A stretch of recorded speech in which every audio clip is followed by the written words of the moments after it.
I've slipped the marker. This is the row that's going to give me 13 stitches. Right now I have 11 here.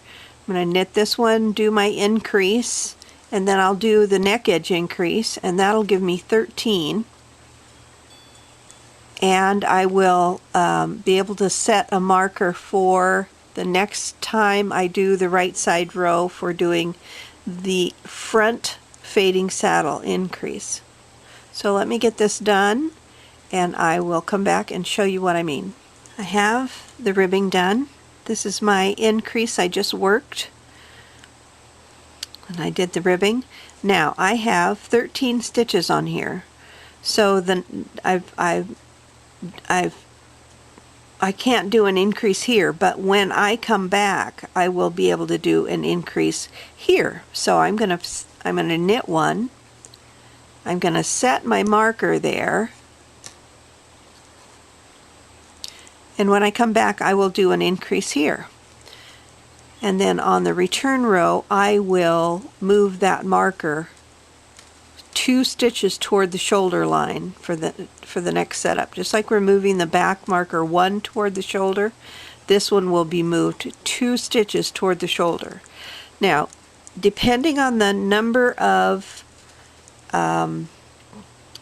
short row turns you have for your back neck will determine, and the size of your shoulder will determine whether you get to this point before you start the second shoulder or after you start the second shoulder. This shoulder is just a matter of numbers. So if you end up not having enough stitches here by the time it's time to start the next shoulder, don't worry about it. When you have enough stitches, this is when you will start this increase. I am at my last short row turn, and this is the start of the last row I will do before I start the next shoulder. When I start knitting all the way across, I will knit these as separate units, and that will give me the final break here at the back neck to improve the shape of, can you see how nice that looks? And knitting these two as individual stitches will be the final glory in how this is shaped. So I'm going to work to the front. I'm going to do my increase here for the front saddle, and I am going to stop right here. The next thing we do is we will start the next shoulder. To this point, this is pretty much what your work should look like. You have back saddle, very clean and neat. You have all of the shaping rows for giving you a nicely curved neck. Front ribbing.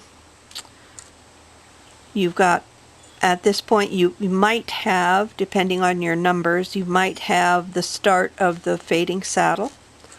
So the next thing we're going to do is start the second shoulder. I'm going to advise you leave your yarn connected here, because when you do this shoulder, you will not turn here and go back to the front. You will stop, you will do this twinned stitch, and that's where you will stop.